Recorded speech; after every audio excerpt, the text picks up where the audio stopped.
아, 안녕하세요. 최규입니다. 영어 간략한 감사합니다. 브리핑 하도록 하겠습니다. 보시면 여기에 브로셔랑 그 다음에 그 안에 보시면요 한 장짜리로 딱 요약해 놨습니다. 제가 그래서 그 한 장짜리를 잘 봐주시면 되겠습니다.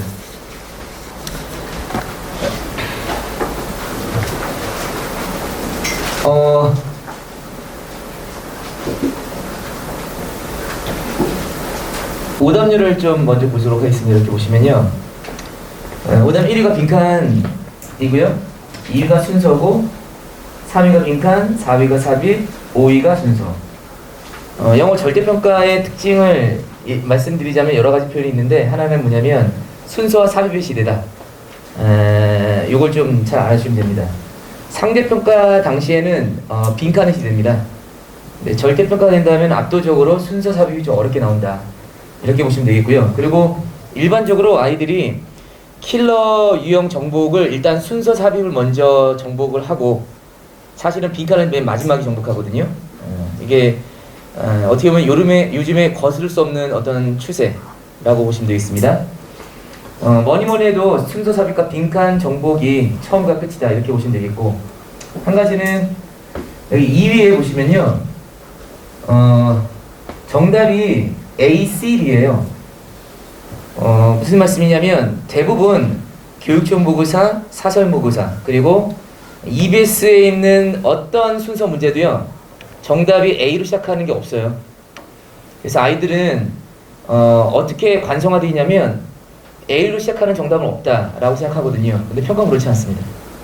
평가원은 A를 내거든요. 그래서 A가 나왔다는 거 이번이 처음이 아닙니다. 맞죠? 그래서 A가 나서 그 내용이 되게 평이하고 쉬워요. 그런데 오답률 2위죠. 이유는 딱 한 가지예요. 설마 A가 제일 처음에? 그것 때문입니다. 근데 이게 반복되는 게 뭐냐면 예전에도 평가원이 수능 당일날 A가 나오는 거 낸 적이 있었고 그 다음에 6월 달에 A가 나온 적이 있었거든요. 그때도 되게 평이한 지문이거든요. 근데 오답률이 베스트에 들어가요. 이유는 다른 게 없습니다. A가 처음 나오기 때문에. 그래서 평가원은 기존의 사설 모의사와 그다음 아이들이 일반적인 사설 문제집에서 푸는 것과는 전혀 다른 이런 독특한 선지도 낸다라는 거, 이번에 처음 오래간만에 나왔다라는 거 말씀 좀 드리고요. 그 다음에 이제 난이도 및 1등급 비율인데 1등급 비율을 정확하게 예측하기는 쉽진 않은데요. 대략 좀 말씀을 드리면 작년 수능이 이제 12.661 1등급 비율, 1등급 비율이었는데 작년 6월이 8.73이었습니다. 그래서 작년 수능과 작년 6월보다는 어려웠습니다. 그래서 조심스럽게 조금 예측하면 6%대 전후가 되지 않을까 대략 예측을 좀 해보고요. 그러니까 대략 6%에서 7% 사이라면 쉬운 게 아니에요. 아이들 입장에서는 다소 까다로운 그런 시험이었다 이렇게 보시면 되겠습니다. 한 가지는 그냥 결론부터 먼저 좀 말씀을 드릴게요. 왜냐면 영어 상대평가 때는요 국어랑 수학처럼 다 상대평가였거든요. 요즘 국어 추세가 이렇잖아요. 저도 제가 영어 과목이지만 국어를 이렇게 자세히 보는데 되게 어려웠네. 설마 이거보다 더 어렵진 않겠지. 지금 더 어렵게 나와요. 와, 이 정도까지 어려웠는데 설마 더 어렵게 나오더라고요. 요즘 국어 시대잖아요. 그렇죠? 예. 그런데 영어가 상대평가 때 영어도 그랬습니다. 근데 절대평가 된다면 통계치가 100%가 있습니다. 뭐냐면 올해가 5년차거든요. 4년치를 볼게요. 자, 그냥 단편적으로 말씀드릴게요. 그냥 약간 단편적으로 6월 쉬운 편, 9월 어려운 편, 수능 쉬운 편. 그러니까 이거 원년도입니다. 2018년도니까 2017년. 그 다음에 2019학년도는요 어려운 편, 쉬운 편, 어려운 편. 20학년도에요. 쉬운 편, 어려운 편, 쉬운 편. 작년이죠. 쉬운 편, 어려운 편, 쉬운 편이에요. 그러니까 통계치가 100%뭘 의미하냐면 영어 절대평가에서는 영어의 그 당해 연도의 영어 난이도는 바로 그 전 시험에 영향을 받습니다. 그러니까 9월은 6월에 영향을 받고 수능은 9월에 영향을 받는다는 얘기예요. 100% 통계치입니다. 그러면 예측해 볼게요. 다소 어려웠거든요. 6, 7%가 나오니까 약간 다소 어렵다고 보셔야 돼요. 그럼 어렵고 9월은 쉽고 수능 어려울 거예요. 언제 똑같냐면 통계치가 4년 중에서 3년은 쉽고 어렵고 쉽고 했거든요. 근데 딱 1년 2019학년도만 어렵고 쉽고 어려웠습니다. 이때 애들이 멘붕이었거든요. 이유는 뭐냐면 이때 어려워가지고 4.19니까 대단히 어려웠거든요. 애들이 막 학을 뛰었어요. 그래서 애들이 전부 다 영어를 상당히 많이 투자하기 시작했습니다. 근데 평행이 났거든요. 나머지 파이널 때 그냥 놔버렸어요, 애들이요. 근데 어렵게 나왔거든요. 4번 중에 3번은 수능이 다소 쉬운 편으로 되는 걸로 나왔는데 올해가 2019학년도와 비슷한 추세라고 보시면 되겠습니다. 그래서 이번에 다소 까다롭다. 그러면 다소 쉽다. 이번 다소 까다롭다. 아니면 어렵다. 이렇게 나올 가능성이 높다. 그럼 한 가지는 이제 다소 까다로우니까 애들이 영어를 좀 해야 되겠다 생각을 해서 좀 집중을 할 텐데 9월이 통계에 의하면 그 제 생각도 약간 평행에 나올 가능성이 높거든요. 그러면 그때 파이널 때 애들이 영어를 넣을 거예요, 분명히. 그러면 수능은 다소 어렵게 나올 거라고요. 또는 어렵게 나올 거라고. 그래서 올해 예치의 추세 100% 근거한 통계치를 말씀드렸습니다. 다음. 총평은요, 이렇습니다. 어떤 시험이든 아무리 어렵든 쉽든 잘 본 애들은 그냥 좋은 거예요. 평이하다고 느껴지는 거고, 다소. 못 본 애들은 아무리 쉬운 시험이라도 이건 짜증이 나는 거야, 나한테. 어렵다고 생각되는 거예요. 그래서 모든 시험마다 잘 본 애들이 있고 못 본 애들이 있는데요. 이제 제가 그 자녀분들 중에서 원하는 등급이 나왔다. 그러는 학생들 같은 경우는 뭐 어렵든 쉽든 상관없이 일단 만족스러울 거예요. 그런데 이제 문제는 뭐냐면 원하는 등급이 있는데 그게 안 나오는 학생들이죠. 원하는 등급인데 안 나오는 학생들의 100%는 무조건 학습량 부족입니다. 이렇게 말씀드릴게요. 약간 극단화시키는 건데 하루에 10분, 20분, 30분씩 꾸준히 운동을 해요. 그럼 건강이 좋아지겠죠. 단 하루도 빠짐없이 매일 10분, 20분, 30분씩 꾸준히 운동하는 거예요. 자, 건강은 좋지만 프로 선수로서 치열한 경쟁의 어떤 경기를 할 수 없습니다. 무슨 말씀인지 알겠죠? 그 갖고는 힘이 부족하다고요. 프로 선수들과 이렇게 경기하기에. 무슨 말씀이냐면 1등급 비율이 대략 6%대에 왔다 갔다 거리는 정도의 지금 정도의 약간 까다로운 정도의 수준에서는요, 하루에 영어 30분씩 매일 공부한다고 되지 않습니다. 나는 엄마 놓지 않고 일주일 내내 그 30분씩 꾸준히 공부했거든? 안 돼요. 지금 같은 정도 난이도는요, 뚫고 올라갈 수 없어요. 그러니까 본인의 등급이 예를 들어서 나는 뭐 3등급 만족해. 그럼 모를까? 적어도 2등급, 1등급을 목표로 하고 있다라면 매일같이 꾸준히 30분 공부하는 것 갖고는 지금 의 난이도를 끌고 자기 등급 올릴 수 없습니다. 왜? 총량이 너무 부족해요. 운동량이 총량이 부족한데 그거 갖고 힘을 쓸 수 없는 거와 똑같습니다. 그래서 이 정도 갖고 부족합니다. 그러니까 이번에 페이는요 딱 한 가지입니다. 다른 거 없어요. 영어 공부에 대한 투자 시간의 총량이 적기 때문입니다. 일단 그 말씀 드리는데 그건 아이들 탓이 아니에요. 그 탓은 좀 이따 말씀드릴게요. 자, 일단 특징이 긴 문장인데 나중에 혹시 시간 되시면 보세요. 그 빈칸 같은 경우 31번이 첫 문장이 5줄입니다. 5줄이면요 앞에 해석을 하다가 중간에 아이들이 앞에 거에 대한 단기 기억 상실증에 걸려요. 기억이 안 납니다. 그 정도 길거든요.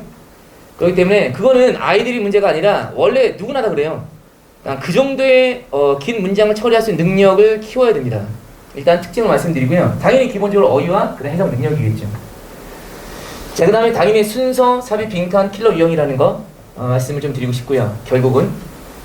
그리고 사실은 빈칸은요. 빈칸 자체를 맞추기 위해서도 열심히 노력하는 부분이 있겠지만 빈칸이라는 거를 계속 시도하면서 그 안에서 주제 계열도 정복이 될 수 있고 그보다 한 단계 낮은 수준의 이런 유형들, 킬러 유형들 중에서 뭐 어휘나 또 이런 것들이 다 이 빈칸을 연습함으로써 도움을 받습니다. 그래서 빈칸 자체를 맞추기 위한 목적도 있지만 사실은 빈칸 연습하다 보면 그 밑에 계열들이 연습이 된다라는 거 말씀 좀 드리고 싶고, 그래서 빈칸 삽입 순서 삽입 빈칸의 킬러 유형에 대한 정복이 필요하다. EBS가 관건인데 이제 올해가 영어 절대평가 중에서도 또 이게 겹쳐 있습니다. 지난 2010년부터 EBS 시대가 도래해가지고 작년까지 2020년까지 EBS 시대였습니다. 그래서 놀랍게 EBS를 충실히 공부하고 성실한 학생은 오답 베스트 5 중에 오답 1, 2가 막 EBS거든요. 직접 연계. 그러니까 EBS 충실히 열심히 하면 EBS를 막 맞춰요. 근데 올해가 이제 그게 없는 첫 해거든요. 93년부터 수능 원년부터 2009년까지는요 올해 같은 시험이었습니다. 그러다가 갑자기 생뚱맞게 EBS를 넣기 시작해가지고 영어가 지각 변동이 된 거예요. 근데 이제 지난 10년 동안에 EBS를 이렇게 반영한 이 출제의 경향성은요 다분히 영어 잘하는 애들을 끌어내리고 영어를 못하지만 위로 올리는 기회를 주는 그런 시험이었습니다. 그래서 영어의 실력이 근본적으로는 내 친구보다 내가 훨씬 떨어지지만 어떤 때는 내가 EBS를 성실하게 했기 때문에 더 많이 득점하는 경우도 생겼고 막 이랬단 말이에요. 그게 막 역전이 되기도 하고 오히려 대원외고 영어과 같은 애들은 하나 틀린 게 EBS 연계 틀리고 막 이랬다고요. 근데 올해는 이제 다시 93년부터 2009년이라는 수능의 원래 모습으로 돌아갔단 말이죠. EBS 간접 연계로 이제 대부분 50% 나온다고 했는데요. 저는 느껴졌어요. 저는 어차피 EBS를 많이 받고 그 다음에 학생들 가르쳤기 때문에 저는 알잖아요. 이 지문은 어디서 봤던 거랑 좀 비슷한 소재다, 주제다 이런 것들이 느껴졌지만 아이들 입장에서는 느낄 수가 없습니다. 도움 받을 수가 없어요. 죄송한 얘기지만 인간 강사들 중에서 EBS로 자기 강좌를 팔아야 하는 강사들은요, 야 너희들 간접 연계도 EBS를 하면 도움이 된다? 완전히 생뚱맞는 이런 지문보다는 그래도 EBS를 하면 아는 소재 아는 지문이야 도움 돼 이래가지고 팔아먹을 생각으로 이렇게 하겠지만 제가 말씀드릴게요. 학생 입장에서 전혀 도움 안 됩니다. 그러면 EBS 하지 말라는 얘기가 아니라 EBS를 하되 EBS의 이런 도움을 받으려고 이렇게 생각하지 말고 EBS라는 이 지문과 그 다음 문제를 통해서 내가 근본적인 영어 실력을 쌓겠다. 알지? 이런 걸로 하셔야지 절대로 EBS를 통해서 간접 연계에 대한 도움을 받겠다? 거의 받지 못한다라고 생각하시면 되겠습니다. 그리고 또 한 가지는 EBS는요 기출문제가 제일 좋죠. 그러니까 이런 일개 강사들이 아닌 또는 나름대로 수능 연구원 강사들보다 정말 대가들인 교수님들이 만든 거기 때문에 거의 압도적이고 완벽한 문제입니다. 기출을 빼고 이런 여러 가지 문제집 중에서 제일 좋은 건 EBS예요. 왜냐면 평가원이 유일하게 감수하는 이런 문제이거든요. 그러니까 그나마 제일 좋은 게 EBS니까 EBS 푸는 게 제일 좋죠. 그러나 간접 연계를 통해서 도움을 받겠다 이거는 기대 안 하시고 근본적인 영어 실력을 위해서 공부하시기 좋습니다. 영어 공부 방향을 말씀드릴 텐데 영어 공부의 초점은요 back to the basic 기본으로 들어가라는 얘기입니다. 무슨 얘기냐면 어휘 안 되고 애들의 총량이 적으니 생각해보세요. 어휘가 될까요? 안 됩니다. 어휘가 안 되니까 해석 자체가 되지 않아요. 자, 이런 상태인데 문제만을 푼다. 심리적 안정감 들 수 있어도 절대로 해결책이 되지 않습니다. 지금이라도 다시 기본으로 들어가서 어휘와 그 다음에 해석적 능력을 키우는 게 중요합니다. 그 말씀을 꼭 드리고 싶고요. 지금 어휘랑 해석 능력도 안 되는데 문제만을 푼다? 그건 말이 안 돼요. 지금이라도 돌아가야 됩니다. 자, 다음. 지금이라도 기본으로 들어가라는 것. 대부분 학생들이 작년까지는 1, 2월, 3월까지가 이런 어휘나 기본적인 것들을 하다가 그 다음부터 이제 문제를 풀거나 아니면 독해 기법이라든지 적용 능력이라든지 이런 것들에 대해서 고민을 하는데 올해는 다릅니다. 올해는 지금이라도 다시 어휘 또는 기본적인 문장 해석 능력으로 들어가라 말씀드리고 싶습니다. 너무 늦지 않았느냐? 늦지 않았습니다. 꼭 그 말씀을 드리고 싶고요. 수능 영어의 80%는 어휘다라는 말씀을 드리고 싶은데 참 좀 쪽팔린 얘기긴 하지만 제가 강한대성 재원 시절에 저도 무명이었고 이명학도 무명이었습니다. 어쨌든 당시에 서로 무명 강사하고 그 다음에 서로 친분 있는 강사니까 같이 강남대성 그 아이들한테 늘 얘기했던 게 뭐냐면 수능 영어의 80% 어휘라고 얘기했습니다. 생각해보세요. 당시 강남대성은 전성기였고요. 그 다음에 정말 압도 상위권 아이들만 있는데도 영어에 대한 얘기는 수능 영어의 80% 어휘다 이렇게 말씀드렸습니다. 말했어요 아이들한테. 그런 이유가 있겠죠. 제가 1타 강사가 돼가지고 이 말씀드리면 좋겠지만 어쨌든 그렇지 못하니까 지금 이명학이라는 그 나름대로 1타 강사 여전히 이 얘기하거든요. 그만큼 수능 영어에서 어휘가 절대적이라는 거 꼭 말씀드리고 싶습니다. 어휘가 되지 않은 상태에서 다른 거 해봐야 소용이 없다라는 거 꼭 말씀드리고 싶고요. 올해는 더 그렇습니다. 더 그렇습니다. 자, 그 다음에 이제 어휘가 돼야 되고, 그 다음 구문해야 되겠죠.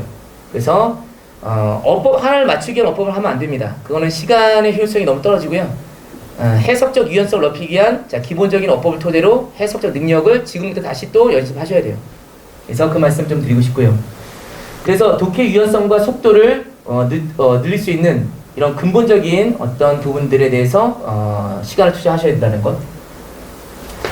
자, 그 다음에 이제 당연히 리딩 컴프레hension이 있고 리딩 억셉턴스라는 게 있는데, 이번 지문도 마찬가지로 어떤 거는 문장을 읽으면서 해석이 금방 컴프레hen션이 되는 부분이 있고요.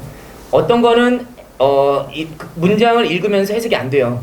그러니까 무슨 얘기냐면 해석은 문장이 써져 있는 대로 해석은 되는데 컴프레hension이 안 되는 거죠. 무슨 얘기인지 모르는 거예요. 근데 수능 영어는 반드시 그게 존재하거든요. 그래서 그걸 훈련하셔야 돼요. 리딩 컴프레hension이 되는 부분에 대해서는 당연히 나의 이력을 바탕으로 독해를 전진해 나가는 거고요.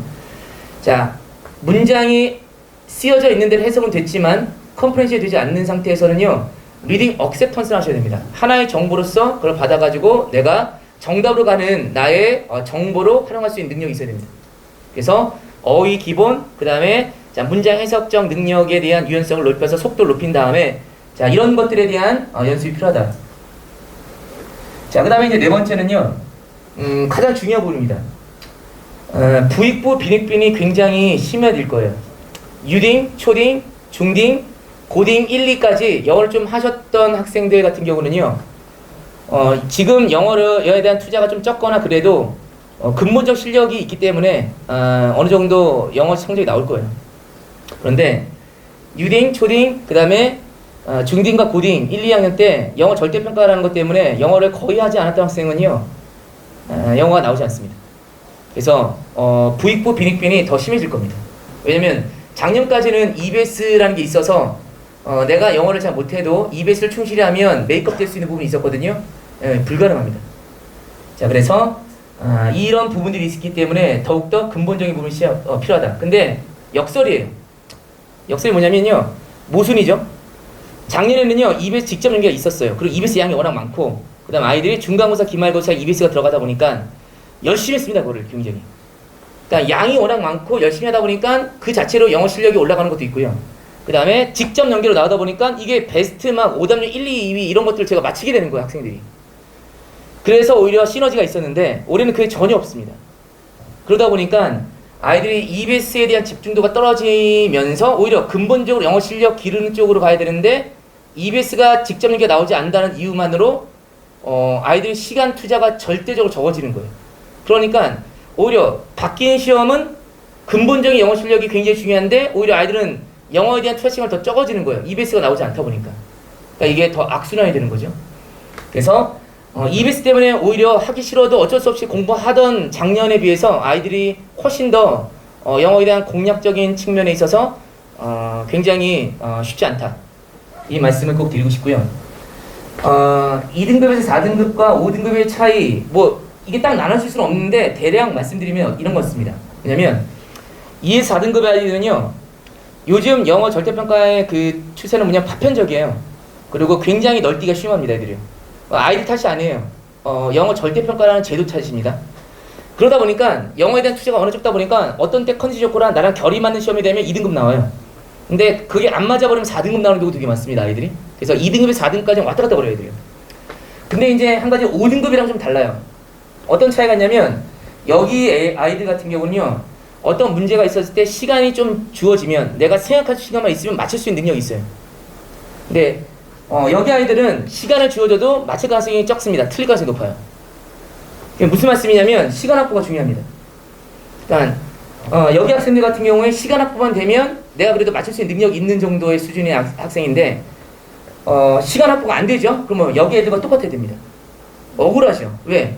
그래도 기본적으로 이 정도의 능력이 있는데 시험이라는 게 어떤 시간 내에 다 풀어내고 그다음 OMR 카드를 옮겨서 내는 것까지가 실력이다 보니까 내가 시간이 없어서 생각할 시간이 없다 보면 여기 애들이랑 똑같이 돼버리는 거예요.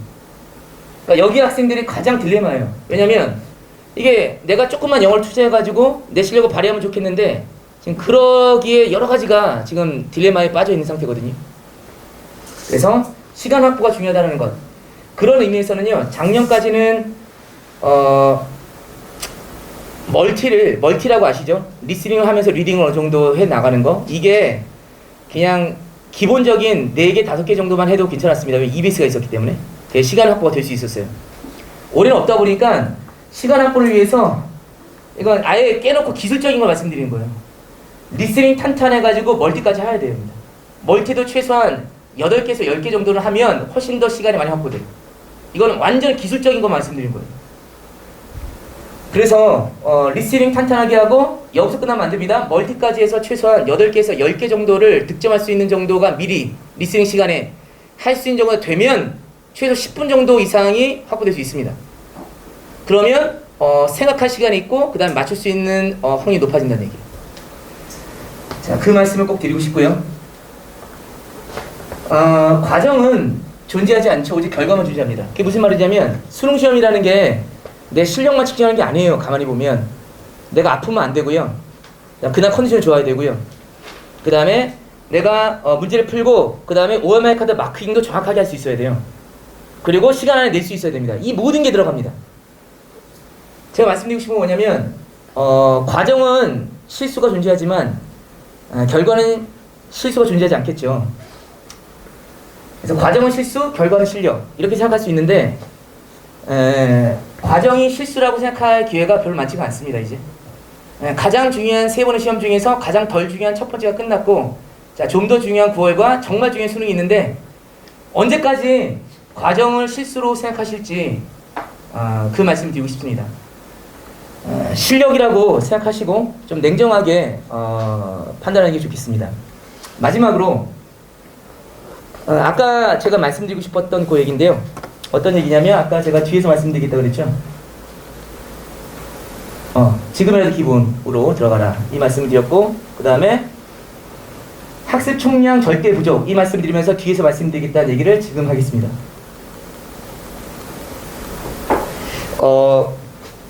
고민했어요. 뭐 제가 유명 강사도 아니고 여기에 오신 대략 뭐 한 60명 남짓 학부모님들 앞에 무슨 얘기를 해야 될까? 완전 현실적인 얘기를 할까? 아니면 그냥 이상적 얘기를 할까? 그냥 이상적 얘기하고 저 내려가도 상관없잖아요. 사실은요. 그래서 고민을 하다가 조금은 현실적인 얘기를 말씀드리겠다고 생각했습니다. 그게 뭐냐면 제가 이렇게 말씀을 드리고 영어 총량이 부족하다 말씀드렸죠. 그러면 이제 제일 중요한 건 뭐냐면 영어에 대한 총량을 늘려야 되거든요. 일단 뭘 어떻게 해서라는 영어에 대한 시간을 늘려야 되는데 학생은 못 늘립니다. 99.5% 절대 못 늘립니다. 제가 아무리 말씀드리고 학생들도 그걸 듣고 내가 영어에 대한 총량을 늘려야 되겠다고 생각해도 못 늘려요. 이유는 뭐냐면 영어에 대한 총량을 늘리기에는 국어랑 수학이 너무 어려워요. 이번에 너무 어려웠습니다. 그래서 이게 마음은 원이로되 육신이 따라갈 수 없어요. 아이들은요. 그래서 아마 제가 아무리 말씀드리고 그 다음에 뭐 소수지만 제가 재수생들이나 아니면 이런 고3 아이들한테 제가 만나는 애들한테 얘기를 해도요. 걔네들이 지금 영어 투자하는 시간 이상 못 투자합니다. 마음은 원이지만 안 돼요. 이거는 아이들 잘못이 아니라 제도의 잘못이에요. 저는 제가 그렇게 생각해요. 차라리 영어를 절대평가할 거면 어렵게 내지 말고 한국사 좀 내든지 아예 아니면 영어를 이렇게 절대평가하고 까다롭게 낼 거면 그럼 국어랑 수학을 좀 다소 쉽게 내든지. 평가원은요 진짜 잔인해요. 아이들한테요. 작년에 그 잔인함이 최고였습니다. 뭐냐면 작년에 고3 아이들 정말 그 코로나 때문에 온 나라가 난리도 아니었잖아요. 고3 아이들 정말 공부에 진짜 큰 지장이 있었거든요. 걔네들 잘못이 아니에요. 이거는 뭐 어쩔 수 없는 천재지변이잖아요. 그래서 많은 사람들이 예상했습니다. 평가원이 다소 쉽게 낼 것이다. 아니요. 평가원은 그들은 어렵게 냈어요. 까다롭게 냈습니다. 그러니까 좋게 말하면 평가원은 되게 짓궂고요. 수험생들한테 나쁘게 말하면 잔인해요. 제가 말씀드리고 싶은 건 뭐냐면 올해 이번 다분히 A가 맨 앞에 나온 것도요. 이건 참 짓궂은 거예요. 정말 짓궂은 거거든요. 하고 싶은 얘기는 뭐냐면 영어 공부 투자 시간을 하기에는 국어랑 수학이 너무 어려웠다. 그래서 마음은 오는데 아이들은 투자할 수 없을 것이다. 제가 분명히 얘기하는데요. 아이들은 절대로 영어 투자를 늘 수 없습니다. 자, 이런 구조 속에서 어떻게 방향성을 잡아야 되시는지 혹시 영어를 반드시 갖고 수시와 그다음 정시에 나는 가야 된다. 우리 아이는 가야 된다. 하시는 분들은 정말 치열하게 고민하셔야 될 겁니다. 그리고 시간을 내셔야 될 거예요. 그런데 뭐 영어는 꼭 그닥 그렇지 않다라는 분들은 큰 문제가 되지 않겠지만 정말 절체절명으로 영어를 갖고 가야 된다고 생각하시는 분들은요, 아이와 함께 정말 치열하게 고민하셔서 영어 할 수 있는 시간을 내셔야 됩니다. 그러지 않고는 기본적으로 이렇게 어떻게 할 수 있는 어떤 여력이 없다라는 것, 그 말씀을 좀 드리고 싶습니다. 자, 일단 여기까지 제가 좀 말씀을 드리고요. 이제 정말 가장 중요한 시간이죠. 우리 송상윤 센터장님 나오셔가지고요. 올해 6월달 모의평가를 근거로 한 정말 아주 치밀한 앞으로의 작전 전략에 대한 말씀을 듣도록 하겠습니다. 자, 감사드립니다. 고맙습니다.